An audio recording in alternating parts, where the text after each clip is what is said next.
Et salut à tous et bienvenue dans cette nouvelle vidéo où on va vous montrer un gameplay du Fen Festival qu'on vous a présenté avec Mathieu.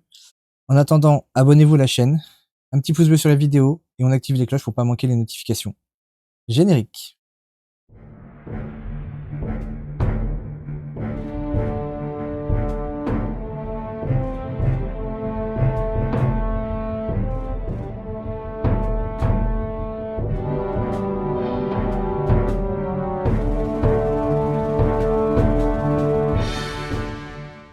Et nous revoilà pour un match sur BGA avec le Fen Festival.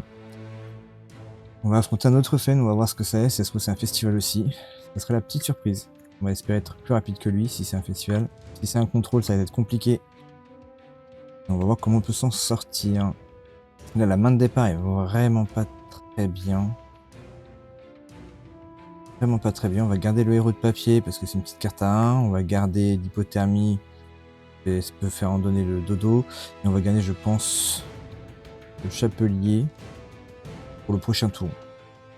Où on perd 2 Niala et un tour de passe-passe. C'est lui qui commence. On pourrait lui endormir une de ses créatures directement. Et jouer la nôtre pour essayer de passer. J'ai envie de le faire, je ne sais pas. C'est une des possibilités. Et il va faire petite encrière. On va lui endormir pour pas qu'il remonte quelque chose de la main.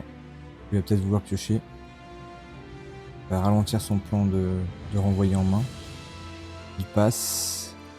On joue. On fait du 1 pour 0. Là pour le moment j'essaie de prendre de l'avance, de mettre des cartes en réserve pour avoir de quoi jouer, de quoi défausser. Notamment avec le héros de papier qui va me permettre de mettre un petit jeton 1-1-1 si besoin, pour gratuit. J'ai une encrière qui me permet de remonter une carte en main. Je peux me dépasser son encrière à lui. J'ai une autre encrière qui est là. Il faut que je mette une carte à mettre en mana. Non, moi j'ai pas besoin de mettre une carte en mana. Bêtise, donc là il faut que je joue. Qu'est-ce qui est parti en mana? Il faut toujours regarder ce qui part en mana. Donc on sait qu'on a un chapelier en moins. Là on est en forêt. Donc le chapelier est très bien en forêt. Encrière aussi. Je pense qu'on va mettre la petite encrière.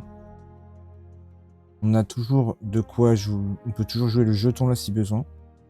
L'encrière pourra renvoyer l'encrière ou pour envoyer l'hypothermie pour pouvoir le payer pour 1. Le fait de renvoyer l'encrière, ça nous permet d'économiser des cartes parce que du coup on peut se renvoyer l'une l'autre. Ça nous permet de continuer de jouer des cartes. Là l'idée c'est d'essayer d'avancer du 1 pour 1 quasiment. Je mets un Anansi. Oh, il sort direct une unique. Ouais, bon, je pourrais pas le dépasser là malheureusement. Je pourrais pas le dépasser malheureusement. Dans des grosses stats là. On va passer, tant pis. Il va passer des deux côtés. Mais là, il me sort son unique vraiment très forte. Et je pense qu'il prend des boosts par rapport aux cartes que j'ai dans les deux réserves. Il a pris 4 boosts.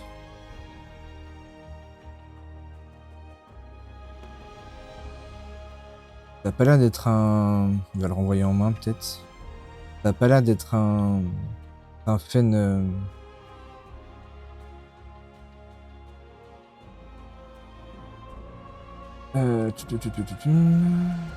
Il a pu me donner Fugace aussi. Parfait. Un truc que j'ai pas suivi là.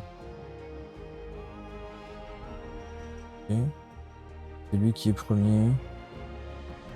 Bon là j'ai ça pour ravitailler, ce qui est pas trop mal. J'ai de quoi faire de la prévue. Ce qui est pas trop mal aussi.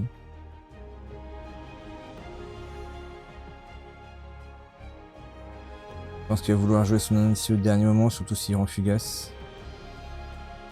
De passe-passe, il va remonter quelque chose en main, il reprend son encrière, il va vouloir jouer avec son... Il va vouloir jouer avec son Anansi, là il peut réduire de 3 les cartes qu'il a en main. Ah ouais. Ouais. On va faire un petit après-vous. Hein. Ah.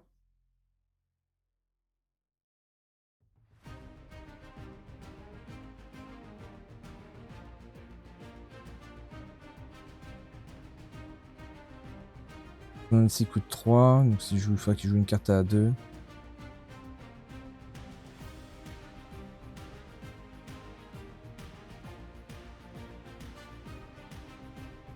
Doucement crière.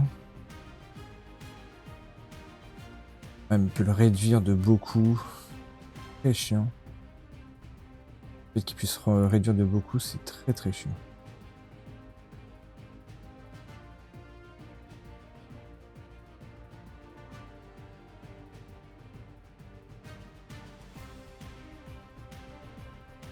On va dormir à noter la sienne. Pas qu'il remonte trop de trucs. Le problème c'est que là il a tellement de cartes en réserve qui lui font réduire le coût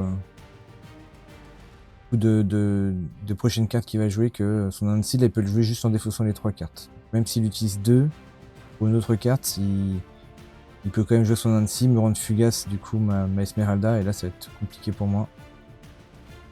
Alors, je vais pouvoir ravitailler beaucoup, mais il me la virera, je pourrai le faire qu'une fois et je vais être extrêmement épuisé en termes de cartes. Je pense que c'est tout son intérêt.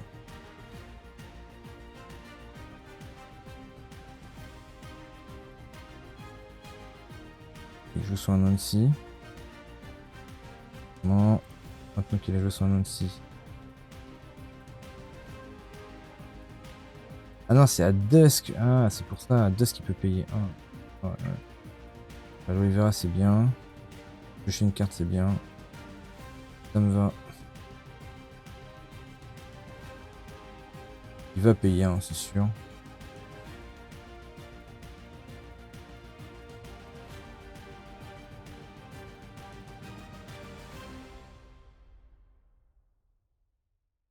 Ouais, c'était sûr qu'il allait me rendre fugace. Hein.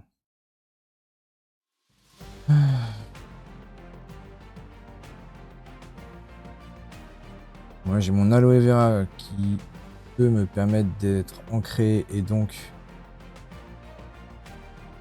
de pouvoir ravitailler plus. Pas endormir. Et il a une Aloe Vera lui aussi. Partie en mana, un festival est parti en mana, donc là ça va devenir compliqué si je pioche pas les autres. Je joue une carte pour 1, une carte pour 1.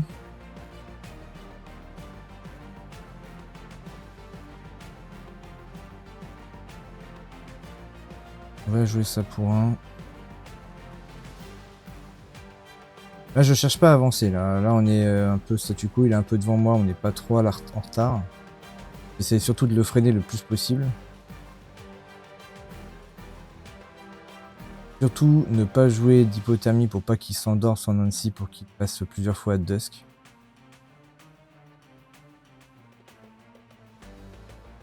Ok, il va vouloir reprendre sa Nancy en main, quasi sûr.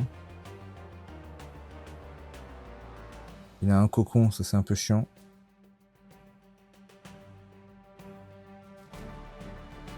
Je vais jouer ça pour 1, comme ça je vais voir ce qu'il va faire. Et là,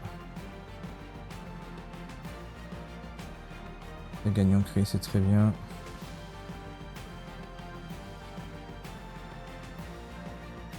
Une fois, si je fais des après-vous, c'est pour le laisser jouer avant de moi jouer. Là, il va certainement jouer son soit il joue son Aloe Vera pour 4 pour pouvoir ravitailler beaucoup, soit il joue son Nancy pour avoir 6 boosts mine de rien et donc me laisser être sûr de me prendre les XP.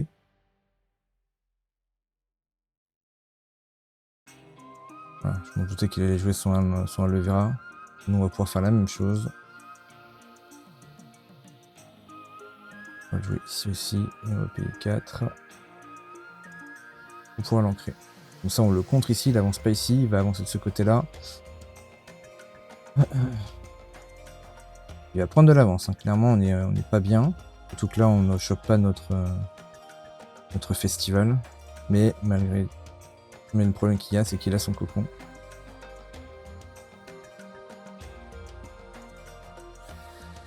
Son cocon risque de nous embêter. Pour jouer le festival. Il y a des chances qu'il le garde, parce qu'à mon avis, il doit savoir, au vu des cartes que je joue, il doit se douter que je dois jouer festival.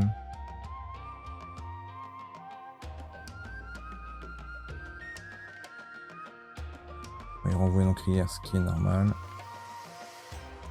J'aimerais bien qu'il dégage son cocon. Mais je pense pas. Voilà, je me doutais.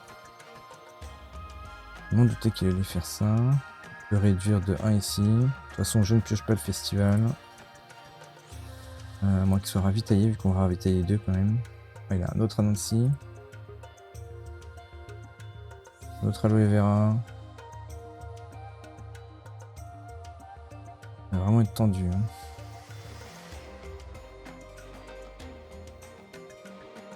Moi j'ai un meunier Tudor pour lui endormir s'il met son Anansi. Celui-là c'est quoi?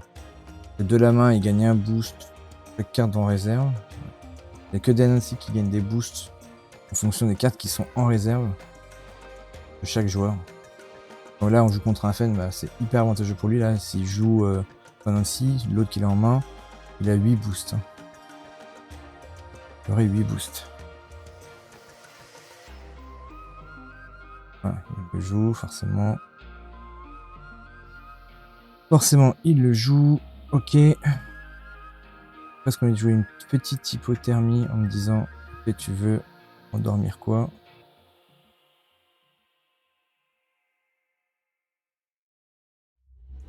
Je vais endormir mon aloe vera.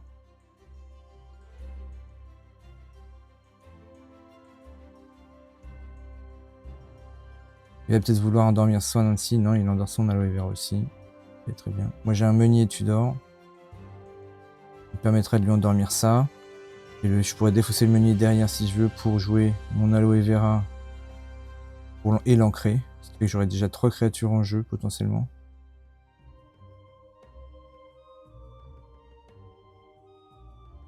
En fonction de ce qu'il joue lui. Il va certainement jouer son encrière aussi pour pouvoir... Ah, il va me cocon. Cocon quoi? L'aloe vera? Ok, moi s'il claque son cocon comme ça me va en vrai. Je vais lui endormir son Nancy.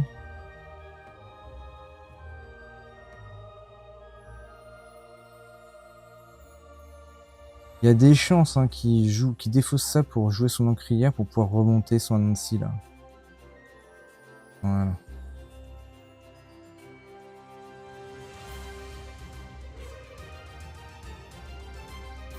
Là je passe ici pour le moment parce que j'ai endormi son Nancy. Là il n'y a rien ici, ce qui veut dire que si je mets une carte ici je peux passer en fonction de là où il met son encrière. Voilà, il se met ici, moi je peux venir le bloquer en défaussant ça. En jouant ça ici. Il va être ancré. Et je pourrais même passer en défaussant ça. Me faire rattraper mon retard, c'est peut-être pas la meilleure chose. Je l'empêche d'avancer de toute façon des deux côtés.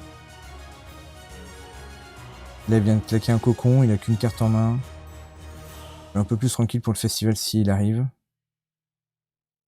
J'aimerais bien qu'il arrive à un moment donné. Voilà, il récupère son 26, c'était sûr. J'ai le festival en main. Bon, déjà, c'est une bonne chose. On va réprovisionner. Et 2. J'ai de quoi ancrer. Pour ravitailler ou piocher. 2. À moi de jouer. Je vais jouer ça. Hein. 3, on ravitaille. J'ai un dodo. J'ai un ancré. Je vais mettre une créature gratuitement.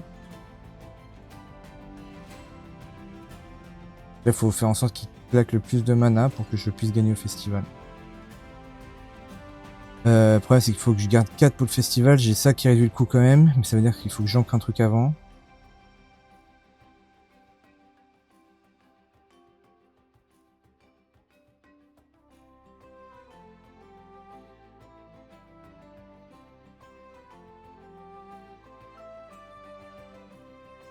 Après, je pourrais potentiellement reprendre en main ça.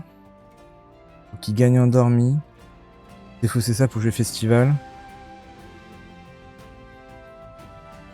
Je vais mettre ça aussi en réserve. On va faire ça, je pense.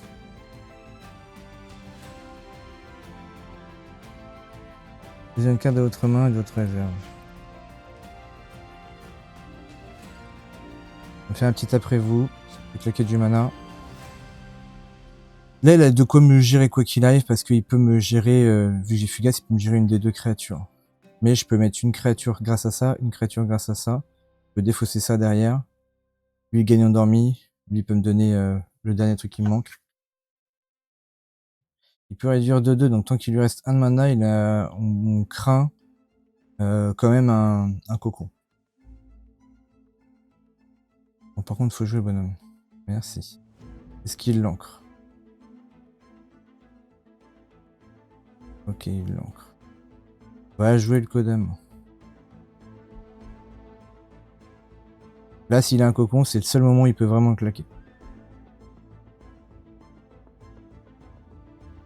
Mais de toute façon, s'il a un cocon, je pense que je gagne.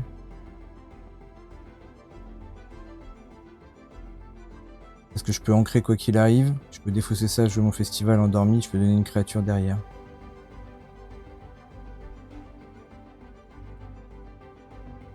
Voilà, un.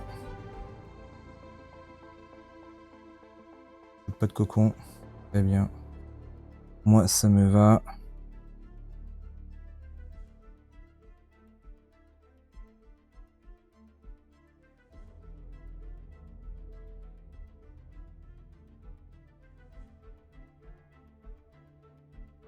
Et donc là, j'ai un personnage fugace, un personnage endormi, un personnage ancré, qui fait que je gagne la partie. Malgré que j'ai pris du retard, en plus il y avait des grosses stats sur le terrain, j'ai quand même réussi à gagner grâce au festival ici. Donc c'est pas parce que, encore une fois, c'est pas parce que vous avez 2 états sur une créature que ça ne compte pas. Le plus important, c'est qu'il faut qu'il y ait fugace sur au moins une créature qui est différente de celle qui est ancrée ou qui est endormie. Et comme là, j'ai une créature qui est fugace, une créature qui est endormie et une créature qui est ancrée, ça déclenche l'effet de festival. Et j'ai donc gagné la partie. J'espère que cette session de jeu vous a plu. Je vous dis à bientôt pour une prochaine vidéo. Et d'ici là, portez-vous bien. N'oubliez pas, abonnez-vous, un petit pouce bleu et la petite cloche pour avoir toutes les notifications. Ciao!